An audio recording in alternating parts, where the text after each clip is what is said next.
fiance always hates when I say that, but we are back, all right, with another episode of the Spicy Live. The Spicy Live. Yes. I'm your host, Spicy Madi, joined with my co-host, Dr. Ali. What up? And we have a special guest in the guest spot today, Pierre Antonio. Can I say it like Italian? Antonio? Pierre Antonio Johnson. What's up, y'all? How y'all doing? Okay, so today's episode is going to be about restoring the family unit.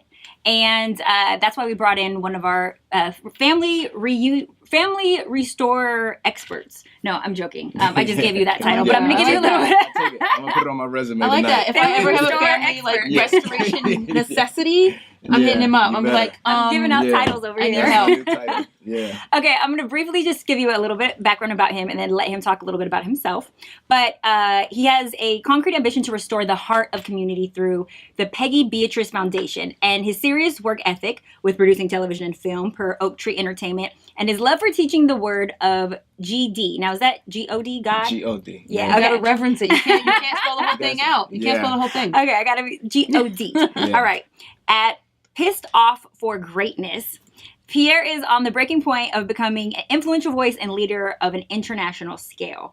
And brought to my attention, you recently have a show that you're working on. Yes, a talk show, a digital platform called Men Do Talk. So Men Do Talk. Yes. Yeah, we do. We talk a whole lot. Only when they're mad. Yeah. No.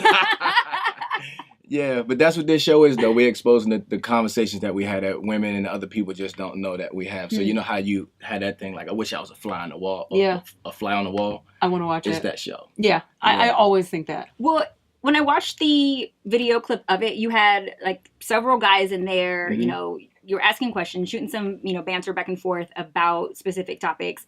But when it comes to, you know, Men Do Talk, what are you trying to dispel? What are the myths that you're trying to break down? Honestly, it's a lot of things that we honestly need, and the first thing we need is help.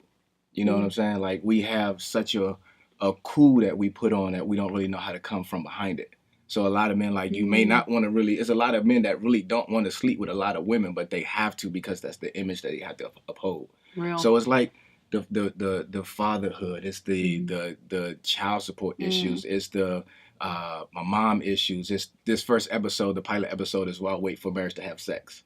So why you should wait for marriage to have sex, or why do it? Whichever your beliefs are. Just a conversation. I love it. Yeah. So for me, I was sharing with you earlier, like I went through a 3-year window of not having sex, no kissing, no nothing. It was a 5-year process. It took 2 years to get a hold of it. Wait. Spicy's face. Where's her face? Yeah. 3 years? 3 years. I'm going to drink to that.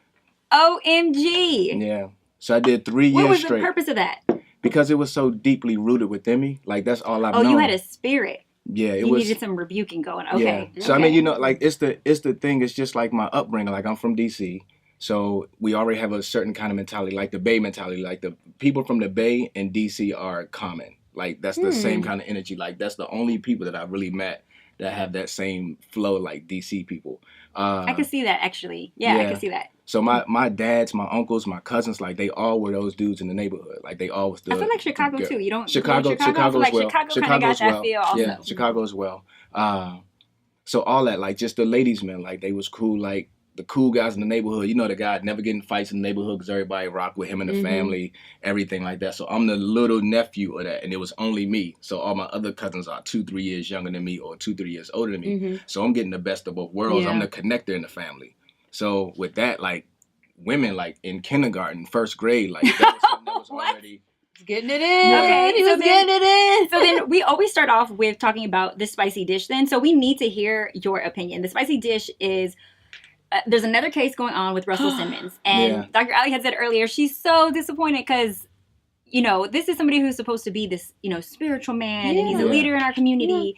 And we really respect and admire him. But now there's these allegations that have been put in front of him, which he denies it being the way that, or not recalling the way that the story is told. But does take accountability in the sense of, you know, I'm sorry. He's like apologetic about it. Why? Why does, you know, stuff like this, why do men take advantage of women like this? You know, he has the money and the power. He doesn't need to. But that's what it is, though. It's the money and the power. So depending on your upbringing, how you come up, is one of the things to where I think you feel almost invincible. Like I know when I had when you see certain people doing certain things, you got to understand from their side. Like, you got to extend a little grace. Not saying that it's right from what they're doing, but sometimes you got to extend a little grace, because I personally never had $20 million in my bank account. The whole world know me. I can't escape from these different things. And there's women everywhere. So what makes me think that this particular time, she is... Now, you got some cases where I know they like, no, this ain't what I'm about. Like, don't do this. Like, don't do this. But sometimes it's just the person that want to be around. And next thing you know your intentions, but because it didn't happen the way you wanted it to happen, now there's something that's an insult. So it's one of them things, like, it's always his, hers, and the truth of what really happened. Right. So for Russell Simmons, like, just for him being somebody of such extreme influence, that we never want that to happen, but he still came from somewhere. Yeah. You know what I'm saying? So by the time he got into the yogi and everything like that, I'm sure that he's forgiven himself. Yeah. But it's the same thing now that he was still a hood dude at the end of the day. It was in like 92. He started his business. He started Def Jam in 84. Yeah. You know, so this was about 10 years after that. Different era, yeah. You know, and so he was still really young. He was still new to everything that was happening. He hadn't evolved. I don't think he was married yet. I mean, he got married in like the 2000 something when they had the whole reality show situation. Yeah. So you got to think of... It was pre-Kimura. Yeah. Yeah. And you got to think of My Adidas. Like, that's Russell Simmons. Like, running around, everybody got the hats on, and you running through New York. Like, he was literally running New York. So it's not a thing, like, it don't excuse him at all. And for him to step down... for whatever he knows, I think what he's doing now is thinking of the image of his kids. Because you got to think of his family. That's my next question is why step down? Because not everybody does it willingly. Yeah. So him doing that, you feel like it's to protect their memories of him? You have to. Because as a man, that's the last thing you want your kids to see is your name being drugged through something about something that you did 20 years ago. Who knows what state of mind they both was in. They could have been intoxicated. They could have had a night of partying. It's so many different scenarios that could have taken place that it's easy to throw stones at the situation if you just didn't see behind it because somebody said he did something to me. I know. It is just it makes it so heartbreaking too, because it's like, dang, you know, we got okay, Cosby, that was a hard pill to swallow, but now Russell Simmons, I mean, this gentleman is so kind. Like, we went to, I think, Catch or one of the restaurants out here, and he like came and introduced himself. Ladies, I just want to make sure that you guys are all eating vegan. And I'm like, actually, I'm eating my meat. Yeah, let me get this collar off here real quick. Sorry, I'm not. I was like, I'm a carnivore. But I could just tell, like, you know, he was a really nice guy. Everybody that came up to him while we were eating, he made sure that he stopped what he was doing and, you know, spoke and said hi. So it's just like, okay, you're not on some Hollywood BS. Yeah. This is your past coming to bite you in the butt. And we all have a past, unfortunately. And that's the thing, though. Like, and you know what I'm saying? Like, a lot of people don't look... For a lot of people, the problem is they won't look at themselves and tell themselves the truth. Yeah. Because it's so easy to live another life. So in this case, if he coming and he apologized, like him coming to check on the table, hey, ladies, like, I'm showing his mind. He had to get used to being, I'm Russell Simmons. I got people loving me. I got money. I got power. I'm flying on private jets. To now, it's just like, that's just, you know what I'm saying? It's like being the new man on the basketball team. Like, I'm like that, but then you realize, hold on, I really got to do the work. And it almost seems like him stepping down, even in and of itself, is an act of compassion. Because as someone who's been, if you've ever been sexually assaulted, I couldn't imagine having to see that person succeed every day in magazines, succeed every day in the newspaper. You know, newspaper, who reads that? I don't even know what I'm talking about. Nobody reads that. To see that person succeed. And so in a way, stepping down is also like, he wants to take himself out of the public eye so people can actually heal. Like, maybe, who knows, he may have not known, because when I read his apology, it sounded so different than everybody else's. He wasn't blaming anybody. It seemed like he was like, genuinely, we were on two different places. I had no idea, but I could see. He was saying, I could see how she was intimidated. Yeah. Like, I could see how she felt that way. Yeah. I've never heard any of these other, like, 10 trillion apologies over the past few months. It's like sound like that. It's like when your pastor is off a little bit, like, you want him to really sit himself down. Yeah. Like, you know what I'm saying? Like, take a break. He can go 5 years. He may come back. It's his company at the same time. I'm sure his board vote him back in because they love him. So... You know what I'm saying? I think it's just a case of... Take a seat. Yeah, take a seat and let everything not pass by, but actually deal with things. Like, that's what America as a whole, we need to face what we've done and who we are so we can move forward and let the past, just learn from the past and let it be the past so we can move forward. And we're more forgiving, too, when you take accountability for it. Like, America, people, you know, will say somebody's career is over 1 million times, But they can do some crazy stuff and we'll still forgive and like take them back into the spotlight. And never heal. But you know, because I love me some Chris Brown. I'm sorry. He's made like 20 million mistakes. And I think that's a great metaphor for America in and of itself. And there's a lot of things that have happened in our past that is disgusting, that is violent, that is aggressive, that and like right now in our history, the things that are happening in Hollywood, in the media, in politics, everything's being unearthed. Yeah. And in a way, that's probably what needs to happen to America as a whole. And it's probably time for us to really dig in and be like, yeah, this happened 500 years ago, 600 years ago, 1,000 years ago, but it happened. I don't care if you molested someone or raped someone 30 years ago. It still happened. Right. Time doesn't make it go away. Nope. You know, and so I think that this might be a time for Americans to look at what's happening on this microscopic level and be like, well, this is what needs to happen on a larger level. It is. And the word spreads so quickly now, like a wildfire when it comes to social media and so there is no hiding like in the past like you used to. Yeah. When someone is exposed, it's like, oh, you have no choice but to address it now. Absolutely. And we all know about it within a matter of minutes. Yeah, absolutely. I have to check Twitter like almost 4 times a day. Just to like that's also might be an addiction. I don't want to. No, I don't want to. She's like, I need to check. No, I'm the worst. I don't even tweet. Ooh. I'm the worst at tweeting. I have like 6 followers. Yeah. Because I just don't do it. I literally go there to see the news. It sounds like you're a voyeur. I'm the worst. I am such a stalker on Twitter. Tom, you're coming in. You're not contributing. Not at all. Not at all. Because I'm scared to contribute. I don't want to say the wrong thing and have someone be like, 15 years ago, Dr. Allie said. And that will most certainly happen. Yeah. That will I'm nervous about every video I've ever done. I'm like, that mess is going to be all over the place as soon. Because I've said some dumb stuff before. So I mean, but that's the thing, though, we all have. Like, once we understand grace, like, you know what I'm saying? Because what I would hate is for God to play my movie back in a room full of people. And they'd be like, hey, I would definitely hate that. Like, could you imagine everything you did in your life? Like, as sweet and as kind as women that y'all are. No, you look back, like, what are the snacks? Do we got popcorn going on? Man, I would want to be like, dang, I didn't remember that. Oh, snap, I didn't remember that. No. I can't watch myself when I'm actually on air. I never watch myself, let alone my actual life. So I would be like, Jesus, I can't do this today. The moments in the house crying, that breakdown, that heartbreak. When you're like, okay, I'm like, Jesus, I can't do it today. There will be some disappointing moments. Man, that'll probably be a good movie for sure, though. But it's the same thing like when you say like, hey, congratulations, I see what you're doing.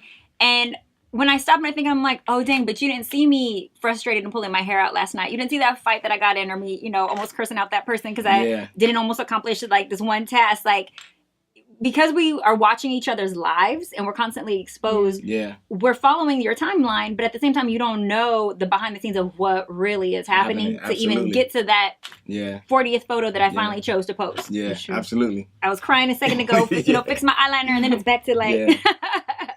It's that imposter syndrome. Yeah. We all feel like we're fake at what we're doing, and none of us are really as good as we are. But... You're awesome, Spicy. Oh, gosh. So she's awesome. I love you guys. Okay. Somebody else who is awesome, Jay-Z. Jay-Z. Oh, I just got a note from my executive producer that I got, / fiance, that I got. Jamaica.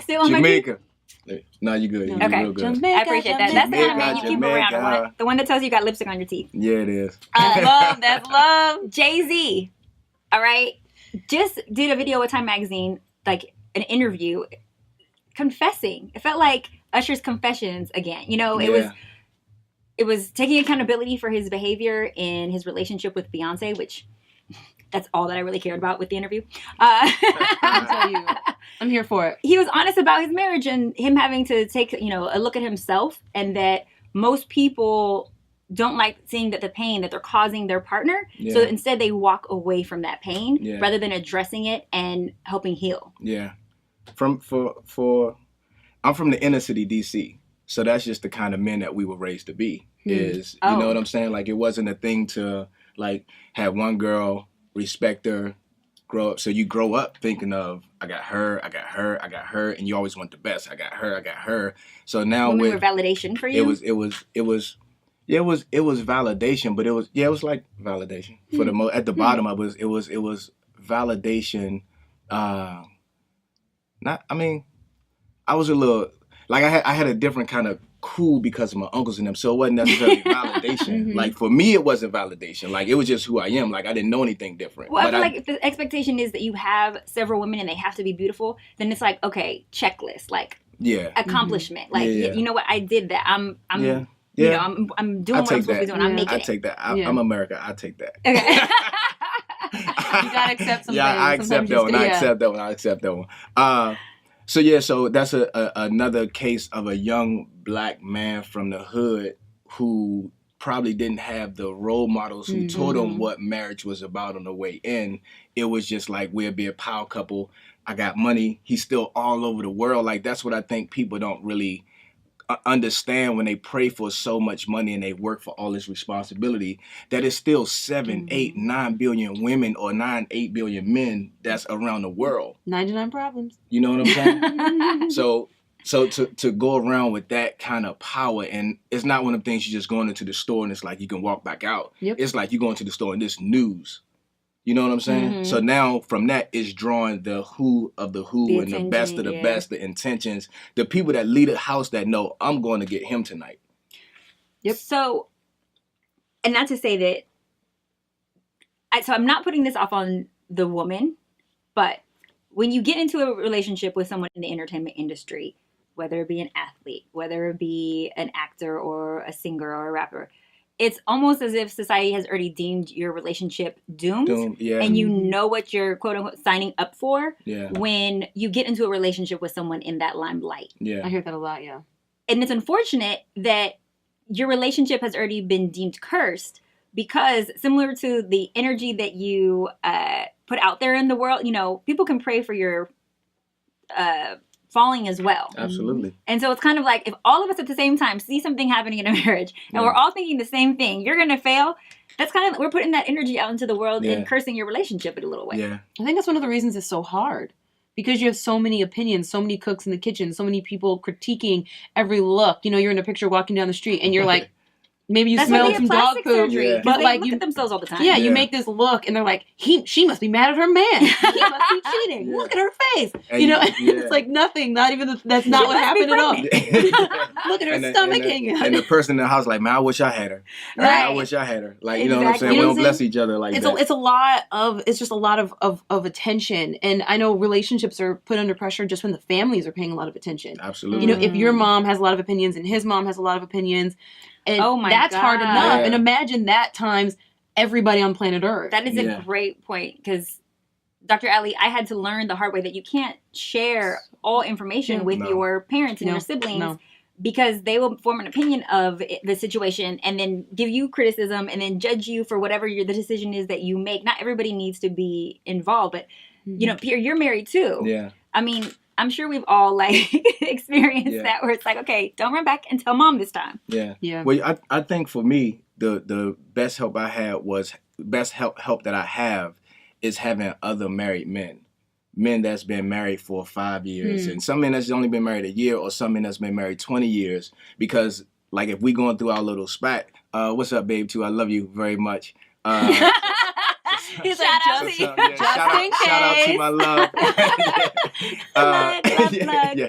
So sometimes when you're going through a little spot or a little season of stuff, because nobody's subjected to it, you have to have somebody that you can talk to and be like, well, listen, this was going on, and they'd be like, oh man, that ain't nothing. You have to go through that part. That's just that part of it. Yeah. But if you don't have nobody to tell you that, you like, man, I'm out of here. Yeah, this is over. Well, studies actually show, Pew Research did a study on this, if divorce was contagious. Yeah. The more friendships that you have, or your social connections of divorcees, you're more likely to divorce. Absolutely. The more healthy relationships that you're around, the more longer that you're going to stay together and be in a healthy relationship. And it has to do with your social interaction with them and being able to, like what you said, you know, confide in someone and be able to get, you know, that feedback of, you know, how we can improve the relationship, or just a ear to hear is almost therapy for you. Yeah. The best thing is knowledge.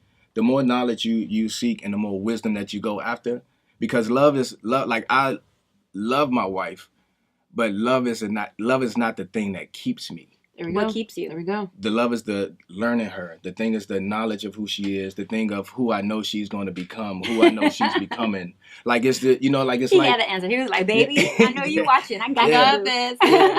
Because I mean, like even when we just started, he said, "I know my fiance. He know he stood up for all this kind of stuff, but he actually did because he knows that he's called to cultivate. Mm-hmm. So when you know that you're supposed to knows that. cultivate, like you gotta work for it. You know what I'm saying? So it's with my wife. Like I love her, but that's not like if I was really unhappy or broken or anything. Like I still love you, but that hurt too much for me to stay here. So let me ask you this then: this is to both of you, if you were to find out that your partner has been having an affair or been lying to you or cheating, do you leave or do you decide to stay and work on the relationship? I think it's my fault if she have any type of affair or anything like that extramarital.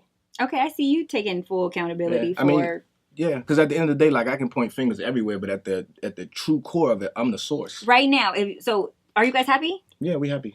So if she were to cheat on you right now, you would still blame yourself? It would hurt, but it would be me because of the simple fact that it's as a married man and as a man now, what I'm learning is that I can never blame my wife for something outside of her because it's my fault.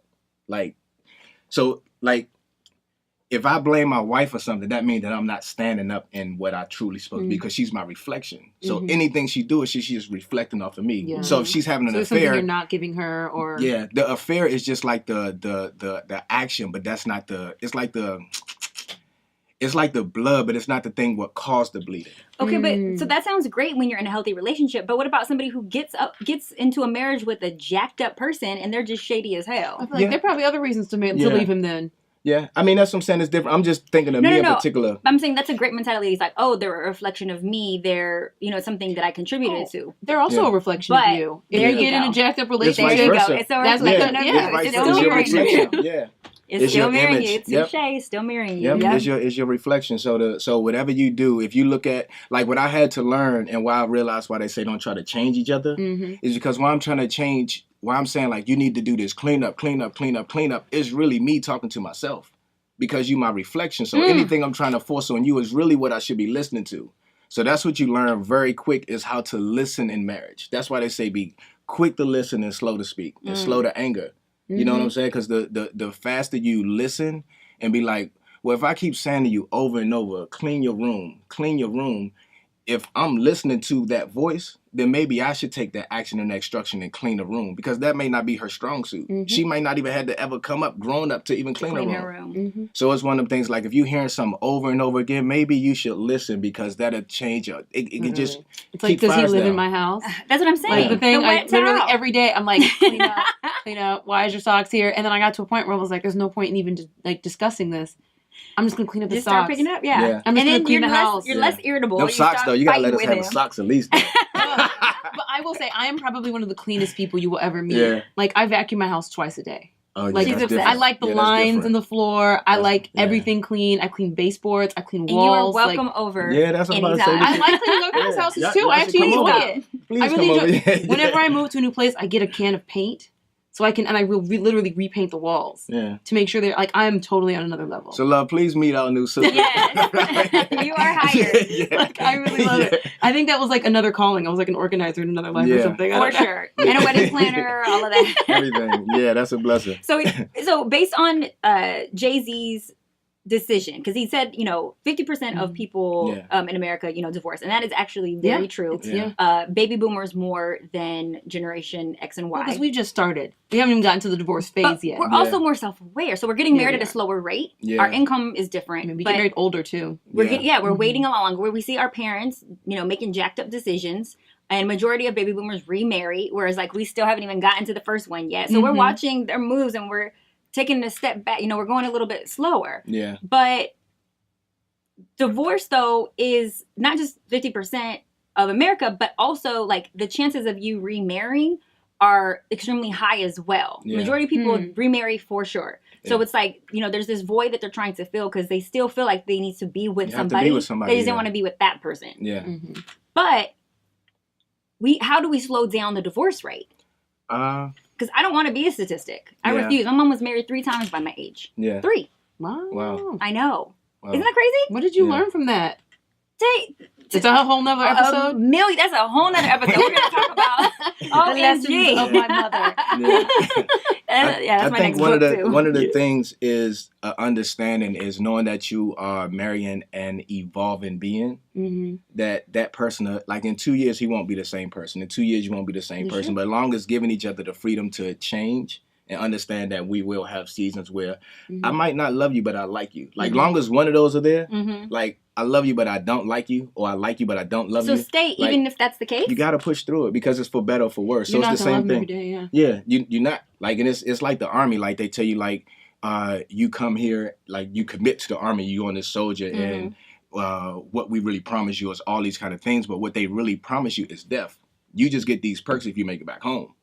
So it's the same thing going into marriage, like for better or for worse. Like I'm coming in here for death. For life, yeah. You know what I'm saying? Like I'm committing my life to this. So the whole life. Yeah. So that's why they say for better or for worse, because it's a roller coaster. Just like our experiences by ourselves, it's just now somebody there that may actually put you in that place, or might have to go, because you know what I'm saying. Nine times out of 10, when you get on his nerves, he getting on your nerves too. Like, you know what I'm saying? Like, or when she get on your nerves, you getting on her nerves too.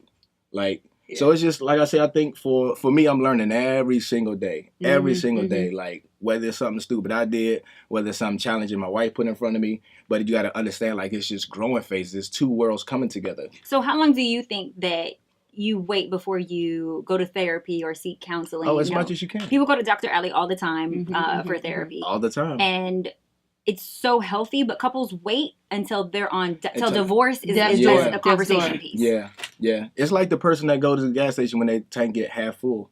Like, they don't want it to go to E. So it's just the way you decide to nurture it. I wish I was that person. Yeah. I'm not. Yeah.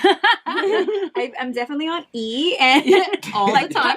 To the gas. Perpetually. Because you gotta know where your go-to spots are when you do get to that place. You know what I'm saying? Because sometimes you don't know you at that place until it actually hits you, and you be like, oh wow, because you're so used to sweeping the little things under the rug. And I think it's that awareness piece that you were saying, that I think Gen X and the millennial generation really has this, they call it narcissism. They say we're more narcissistic, but I really think what it is we're more self-aware. Yes. Yeah. We pay attention a lot to our moods and our emotions, and the more aware you are of yourself, the more aware you can be of your partner, because you're able to take accountability. Like, I think it's amazing that you're so able to be like, you know, if something's going on with her, it's because something's going on with me. Yeah. A lot of people can't do that. And I think if you can't have that connectedness with that person and be able to take responsibility for your part in a situation, then it's hard to maintain a relationship when it's constant pointing a finger at the other person, telling them how messed up they are and what's wrong with them.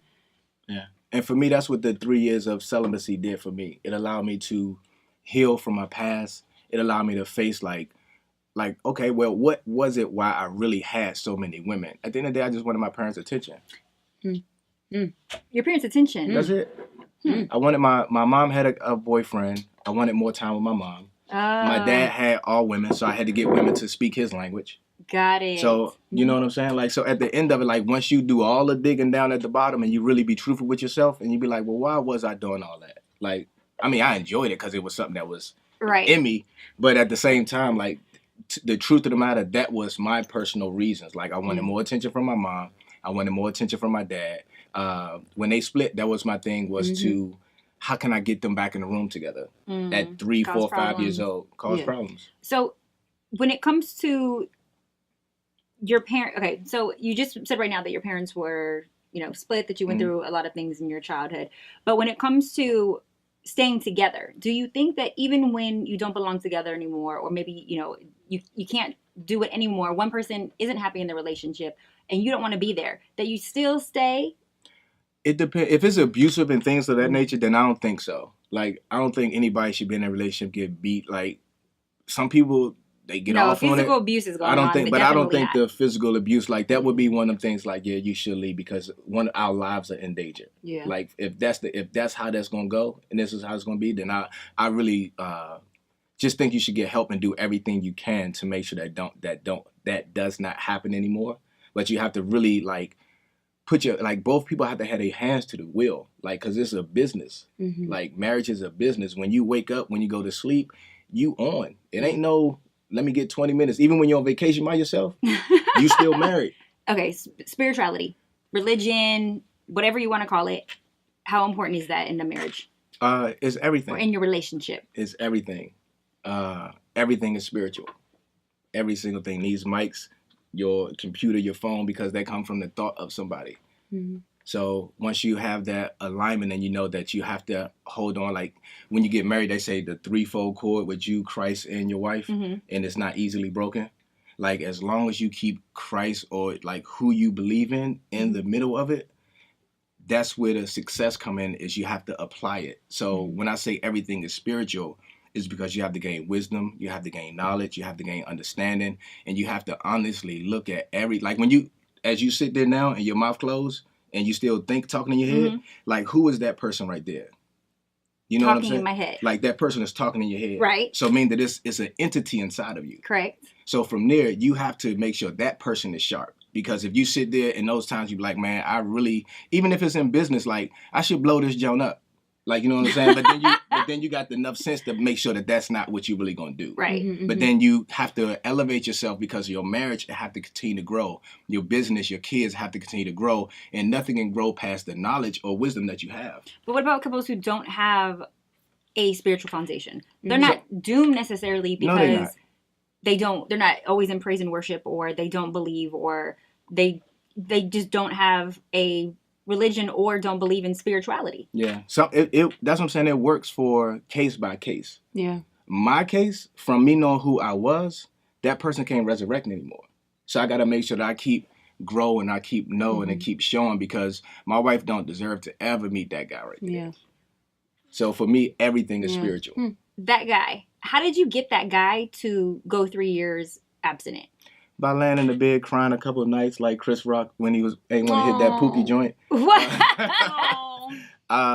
No, but it was one of those things, like, because it was something that was going on in my life for so long that I got to a point like around 33 years old where I started having that conversation with myself in my head was like, what am I feeling from this? Like, I'm not feeling nothing. Like, it's just a different face every day.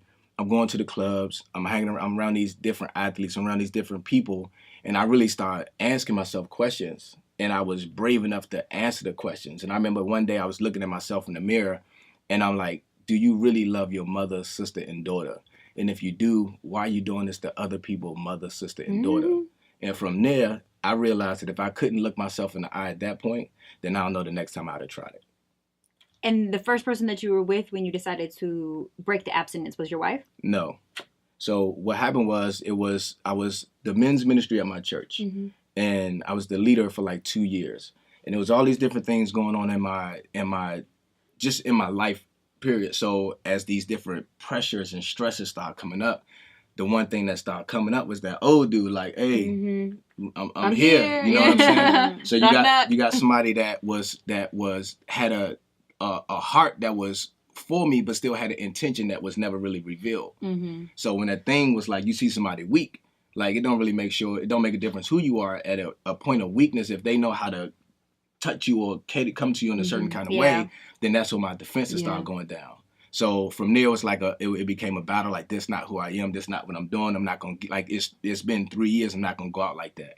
So probably like maybe 6 months of struggling. Never anything hardcore. Like, I mean, it was sex, but it wasn't like I was giving myself into it. It was more like nah. But then I'm in that battle. I'm in that battle against my flesh because I woke it back up now.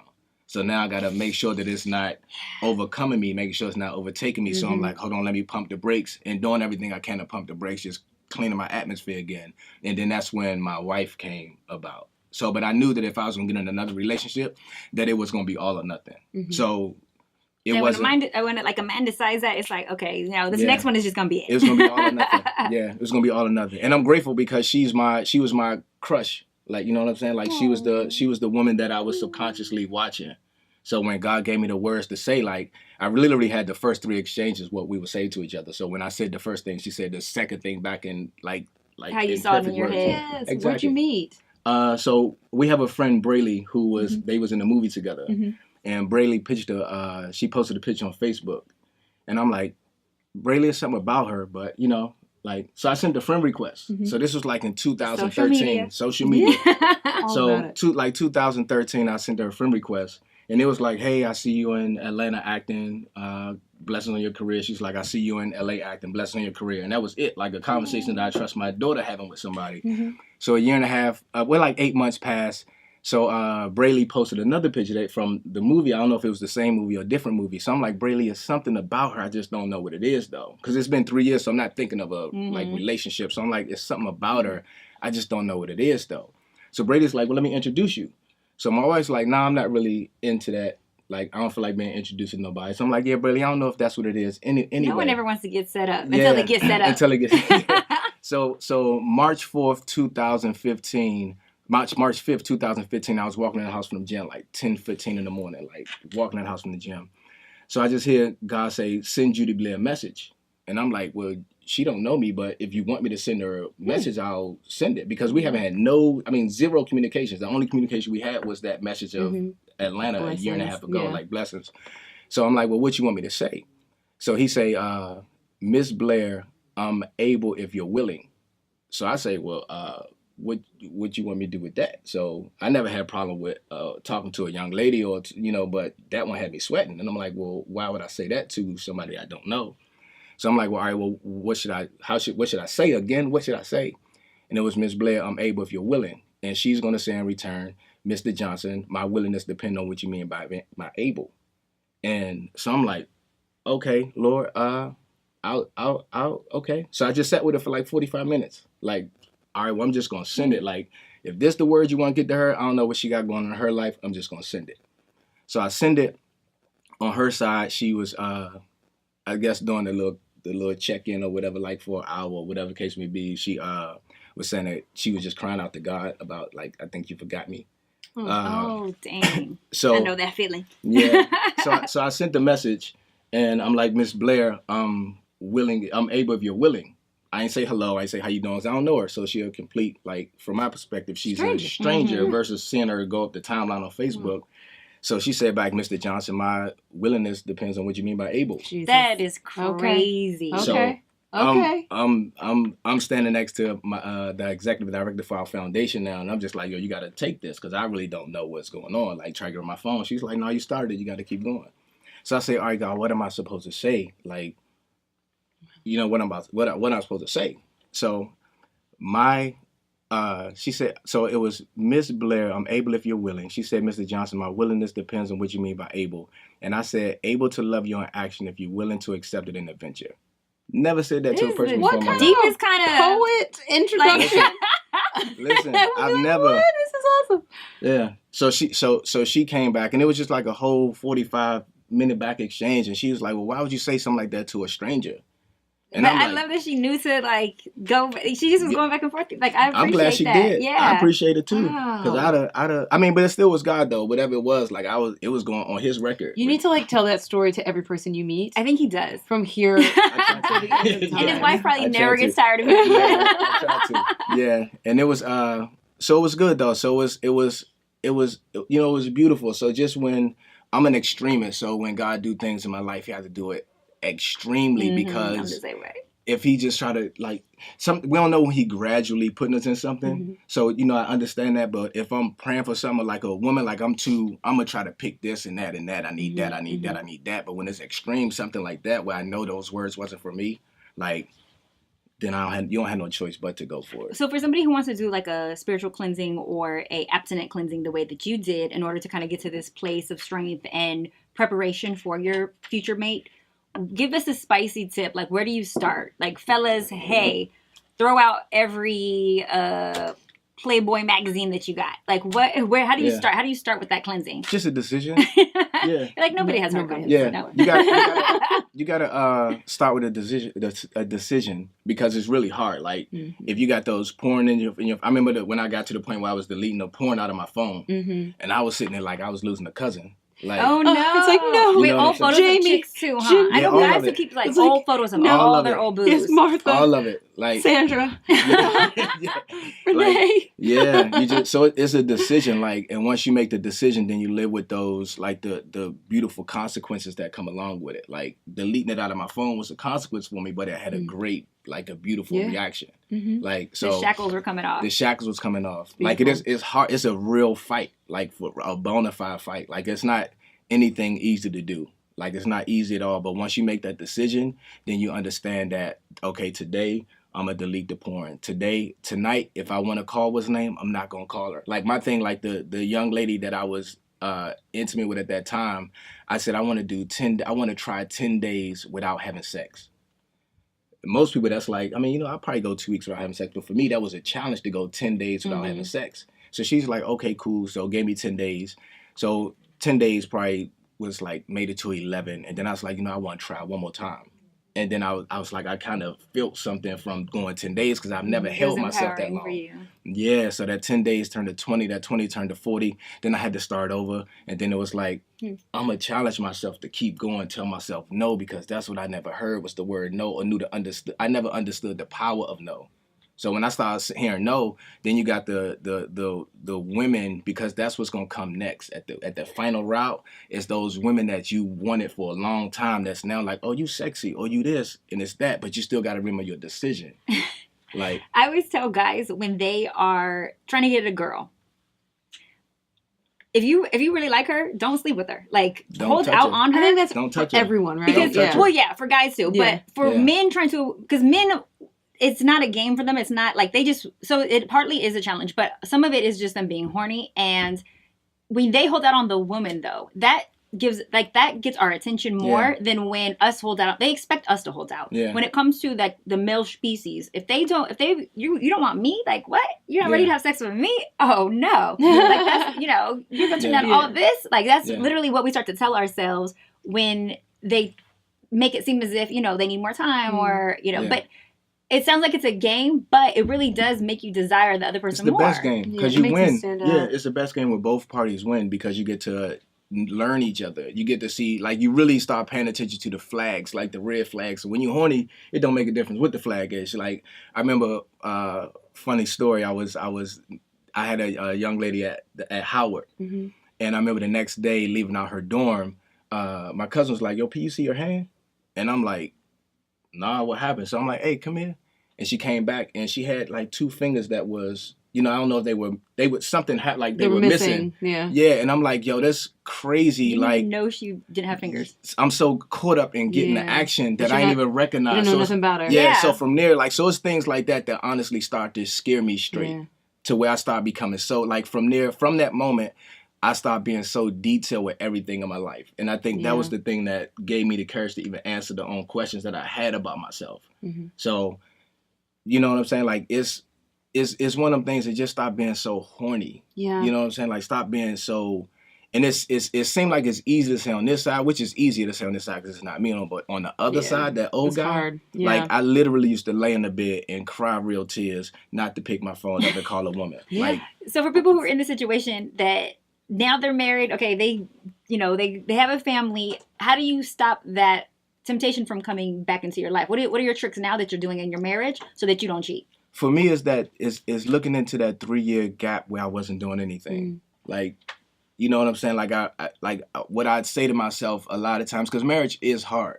And at times for me, my dad was there, but we didn't necessarily have the marriage and be the man and all those kind of conversations. It was more like we Johnsons, like, we may not sprout right now, but when we do sprout, we really sprout.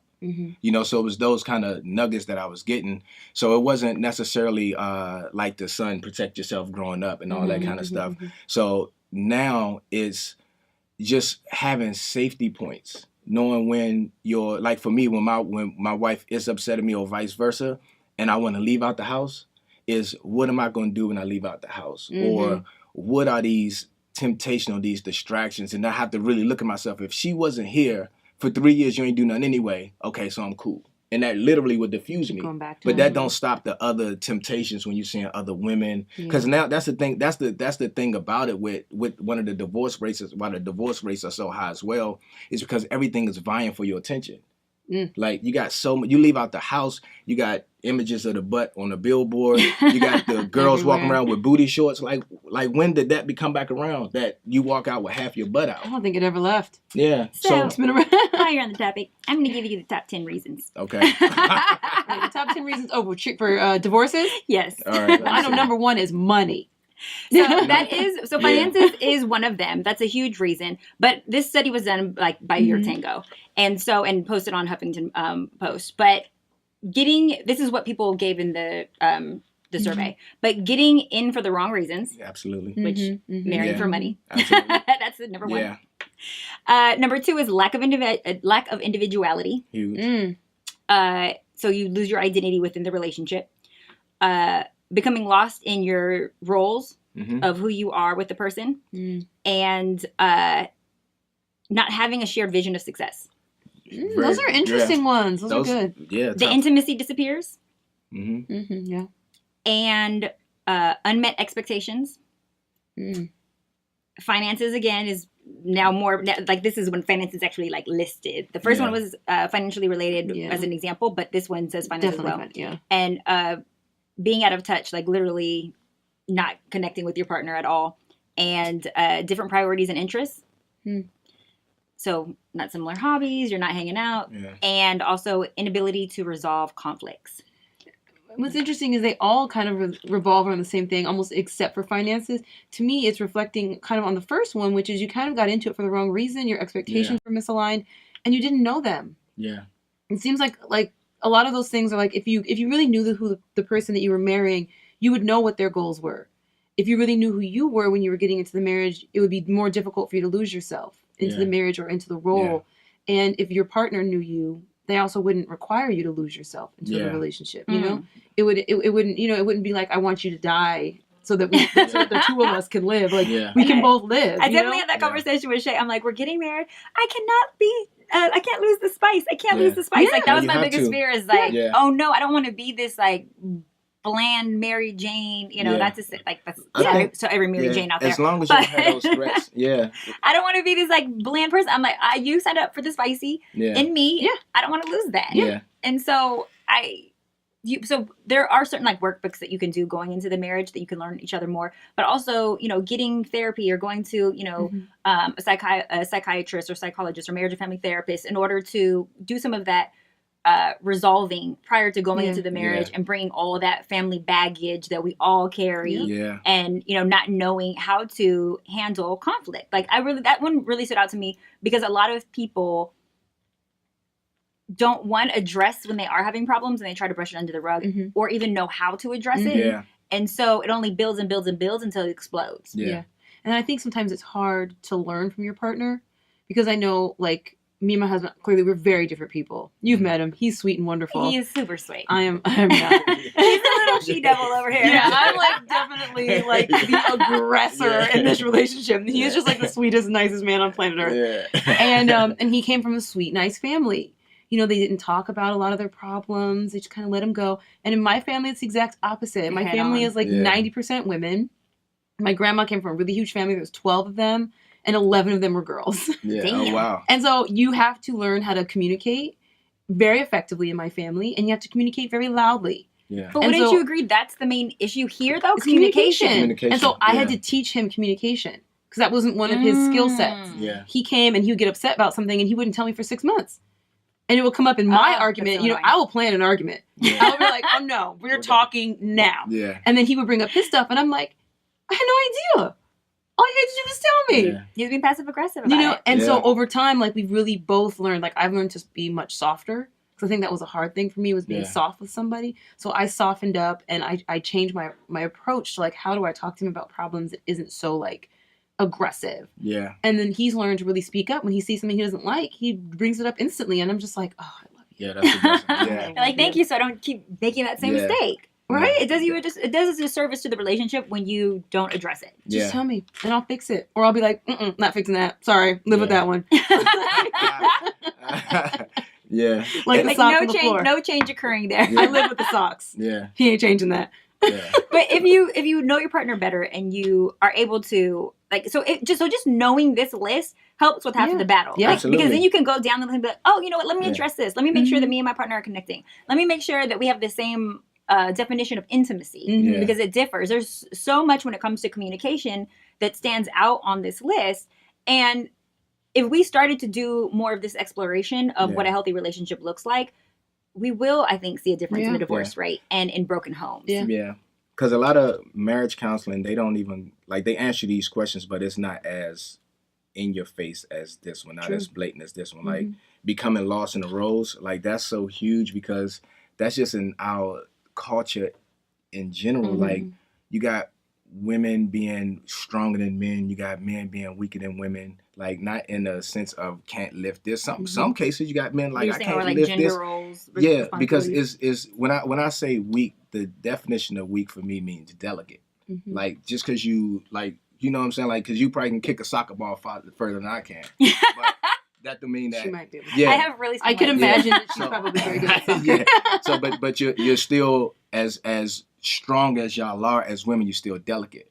So when you understand your role, it's like just getting back in our roles and our positions of everything. Like, okay, that's fine. You can be the breadwinner, but we still have to make sure our roles are identified. Yeah, because we gotta have a vision. So and that goes to expectations. What go do you back to expect? expectations. Exactly, Yep. exactly. And that's why I was going to ask earlier about like being equally yoked. But I think that this goes back to that too. It's like me and my husband, we don't have hardcore roles, right? That's like we're very fluid. Yeah. In like what he does. He's the bread maker right now. He's the bread earner right now because I'm building. But once I'm building, I want him to quit his job. Yeah. Like I don't know if he ever will, but I would love to see him actually living his dreams. Where I can bring in enough money so that he can just do his thing. Yeah. And I think that's what makes us work. Yeah. And that might not make anybody else work. Yeah. And so it's hard when people want to give all this advice and be like, well, you should do this. But it's so different. That might not work for you guys. That might destroy another person's relationship. Yeah. And now I'm giving you advice that might wreck you. Yeah. That's definitely important. Is just knowing what, like, once you have your understanding of what we're doing, nothing else matters. Well, you have to know. So you mentioned earlier, really knowing your partner. Yeah. So questions. Spicy tip. Do not be afraid to ask a million questions from that person. A lot of people are like, well, I just want to get to know them organically. So if it doesn't come up, I don't want to ask that. That's not okay. Not at all. Because there's all of these like topics that you need to cover, and not to put the pressure on you, but it is going to come up later and it is going to arise. And there's so many things that you really want to have like a clear understanding about. You need to know their childhood. You need to know their emotions. You need to know what makes them tick. And the only way to learn them is through time. Yeah. But if you rush into the relationship or get married too soon, you didn't give it enough time to grow to really see like, do I really like this person or I like the idea of this person? Yeah. Because a lot of people fall hard for the idea. And that was one thing that I experienced when I was dating a lot when I was younger was, oh, I like the idea of her. Yeah. But they didn't really like me, the person. So it was hard for me to connect to somebody who would say, but I love you. I'd be like, why? I treat you like crap. Yeah. How can you love me? You don't love me because if you love me, why would you love somebody that's treating you like crap right now? You just want me. You like the idea of me. And so, but had they taken the time to really get to know me, they would have seen that, oh, she's mistreating me. Like, this is not like... Maybe she's not ready. Yeah, like they would have seen, oh, she's jacked up. She still has more growing to do. Yeah. Wow. But yeah, my fiance knows what he signed up for now. He's like, having a work in progress for him. He put a ring on it. He sure did. There's no going back now. 2-week countdown. Yeah, 2 weeks. Okay, so we always wrap up the show doing the naked truth. So you're going to have to bare your soul to us. Okay. And get a little naked. Take off your clothes. Okay. Naked. Okay, so if you had to crush a celebrity crush, who would it be? That's why I have my wife. Womp, I'm no. telling you, We know he's not going to step into it. No, he's not going to step into it. It has to be somebody that is in entertainment that is not your wife. It can't be somebody that you're married to. It has to be somebody that you have never met. That's dangerous. Yeah, because we all know all of them. Who? Throw a name out there, and then you can apologize to your wife later. You have to bare your soul. I'm trying to think who. Like I literally, I'm telling you, my wife is my favorite actress. That's Don't do it. Yeah. I promise He's making the right decision. No, I'm telling you. Yeah. Decision. I promise you. Because the chances of you running into that, like, what if you're like, oh, Halle Berry, and then you run into her, or you've met her. Okay, so let's go with Halle Berry, right? Okay. Not don't do it. Yeah. so listen, Halle Berry now, she's not the same Halle Berry to me as she was 20 years ago. Right. She's a little older now. Mm-hmm. So it's like, like Janet, same thing, a little older. Everybody's a little older. So now you look like, as I watch films, I'm like, who is that person? Yeah. And I picked her and I married her. So I'm telling you. Okay. Like, so I get... Wifey, I'm going to let this ride. I'm telling you, so with that one, I can be honest. Like, other than that, like, I mean, it's a lot of beautiful women in the industry, but that's just what's my... Okay, we're going to let that one ride. Because, I want to save his marriage. So, his wife will be coming for me. No, because, like, my wife, she was the Will Smith and like, so she grew up loving Will Smith, so it ain't like I gotta hide it. I'm just telling her my truth. Oh, so if your wife had to cheat on you because your life depended on it and there was a knife to your throat, who would she sleep with? If she had to cheat on you with a celebrity, all right, your life depends on it. There's a killer. I love and this he's like, scenario here. if you don't sleep with the celebrity, I'm going to kill your husband. Who would your wife choose? I'm thinking Will Smith. Like, you know what I'm saying? Like, but that's what I'm saying. Like, my wife's. I mean, he's adorable. Like, who would say no to Will Yeah, Smith? I mean, those little cute little ears. And he don't curse either. He doesn't? He's super. No, his little raps, he never cusses. He don't curse. Yeah. So. Okay. That's well, at cute. least we I know like who she it. would crush. I mean, he's making. yeah. So I answered that for her. Then. Yes. Okay. Yeah. If you could travel back in time, what time would you re-experience? Like, just one point in your life, what would you re-experience? Only one point, one moment. It would be the first time I held my daughter in the hospital. Oh. That was the He first just time. wants me to cry. I Yeah. know. Now give us a sexual one. Uh, When did you get down and dirty and you're like, oh, if I could go back to that spot, that time? I guess I would say probably like that time. Like, it's been so many times back then when you're old, trying to figure out like how do you know what I'm saying? You want like, to say your wife for that one too? The first time me and my wife. Now you say a good time I can go back to. Like, my wife should be home Saturday, so we, God willing, He's like, we're about to create that experience. We create this every moment. I see her Saturday. Yeah, back sexually, I mean, to me, all that's rolled up in one. Like, you know what I'm saying? Like, it was. I mean, you didn't know a girl didn't have fingers. Yeah, so it might have been a clearly blur for he him. don't really pay that much Yeah, attention. that's what, like, I gotta He's like, really go maybe the digging. girl without a toe. Maybe the girl without. Yeah, because you got, like I said, you got people that was of influence. You got people that was on this. You got coming to LA. You got, you never know who you'll wake up next to. So It sounds like you were a male thought in these streets, though. I was cool.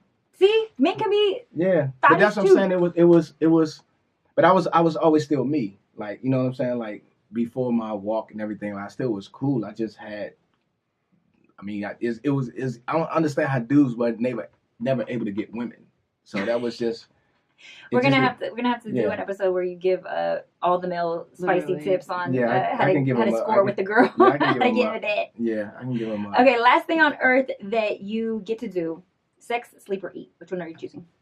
Well, if I die, I'm asleep. Don't need to die on a full stomach. I'm gonna go ahead with the sex. See, my man. Finally, somebody chooses sex. I was like, yeah, no one's chosen that. No one has chosen that. That is her thing. Because Yes. if I'm gonna be asleep, why am I be asleep if I'm gonna pass? Well on to rested another, to die. Yeah, and then I don't need to eat. Not less, but you can, it depends on where your mind is. You can have a little food in the room with you while you have your sex. With you know what I'm saying? Like, He's doing too much. It just depends on what you want. Doing a lot. You can do all three at the same time. That is accurate. Hey, the mornings when it's 4 a.m. Yeah. Eat. Somebody sleep. Sleep. Yeah, somebody sleep. You ain't got to wake up. Just see you in the morning. You ain't got to wake up. You're right. Yeah. You're right about This is true. Yeah. Spicy tip. Make it easy on yourself. Yeah. Have that sandwich right next to the bed. Yeah, right next to it. Yeah. Okay, so we have to totally have you come back, Pierre. We really enjoy having like a male perspective because I feel like most men aren't capable of getting this deep. I feel like it's not even comfortable for them to have a lot of these conversations. So that's great that you're having a show where you are sharing and, exposing yourself. And so, let people know where the show is, what the show is, your foundations, where they can find you on social so that way we can be a part of your movement of getting more guys out there in tune with themselves and, in happy relationships. Absolutely. Okay, so the talk show is on YouTube and Facebook. It's called Men Do Talk. It's the pilot episode. So Men Do Talk pilot episode. On Instagram and Facebook is Men Do Talk Show. My foundation is the Peggy Beatrice Foundation. It's named after both of my grandmothers. What we do is feed the homeless every Tuesday for the last 3.5 years. We have an elementary school that we've adopted in Watts, 118th Street Elementary. And we also have a women's transitional home that we've adopted, 118th Street. That is so awesome. The Alexandria House. That's the name of the transitional home. Okay. So we do those three things. We have Christmas coming up. We also have Valentine's Day coming up. Where we do a beautiful event called an Evening of Elegance, where the women are pretty much our dates for Valentine's Day. Oh, that's so So cute. it's really beautiful. So the Peggy Beatrice Foundation. Dr. Ellie's heart's melting over there. Literally. I'm so emotional right now too. I was crying on the way in the car here. I'm so touched by things today. Yeah. Well, I came on a good day. Yeah. My cycle's like around yours. Crap. Yeah. Or had a little Dr. Ali coming. Yeah. Yeah. Oh yeah. Oh no. Are you pregnant? Yeah. I wish. Announcement. No. We don't, No. yeah. I'd probably tell everyone before I told President anyways. I'd be so excited. I'd be like, no, I'm actually on not. the stick next time I see you. Don't try to hold So it from me. the PeggyBeatriceFoundation.org, and then on Instagram and Facebook is the Peggy Beatrice Foundation. You can also find PeggyBeatriceFoundation. Okay. Peggy Beatrice Foundation. Some people say Beatrice. I say Beatrice. You lost me after There- P, but there I we know go. how to find it. Yeah. Beatrice. Because I was like, Beatrice? Yeah. Beatrice. Okay, Beatrice. And then Peggy my Beatrice. personal social media is I am Pierre Johnson on Instagram and Facebook. Okay, well, we are so grateful for having you. Thank you for for having joining me. in on Thank the you so much. discussion. Oh my God. And our goal is to rebuild the families, bring families back. Come on, less Yeah. divorce, more Yes. love. More love. Absolutely. And there you. Oh wait, Allie, you have to give your social too. My social? I almost forgot. Allison Hicks, everywhere. ALLYCINHICKS. And your website. Allison Hicks. It's all Allison Hicks. And I'm Everything. Spicy Madi. You can always play with my Twitter, stroke my IG at Spicy Madi, but also go to thespicylife.com. And there you guys have it. You've just been spiced. Spice. Bye. Make sure that you click and subscribe, and you can connect with us on social media in the comment description below. The Spicy